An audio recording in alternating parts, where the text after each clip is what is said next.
Hey guys, welcome back to another session of using technical analysis to find high probability trading setups. Today I'm looking at euro dollar for one reason, right? And it's because there is a very nice descending resistance line, descending channel over here, right?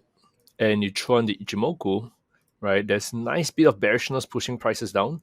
This is the big level that we're looking at, and looks like price has broken, right? Price has broken this level, triggering it could potentially trigger a nice move down here.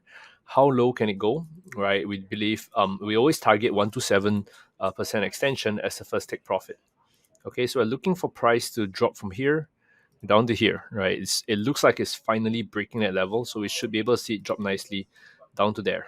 Okay, stop loss placement, we don't expect it to reintegrate back up, so you can put your stop loss somewhere about here, and it would be enough. All right, so this would be the 1 to 7% Fibonacci extension that we're looking at over here. Okay, really simple move for today, right? But it's a high probability move aided by the descending channel and the bearish Ichimoku cloud. Okay, that's it for me, guys. Remember, stay safe, trade safe, and I'll catch you guys tomorrow for more high probability trading setups.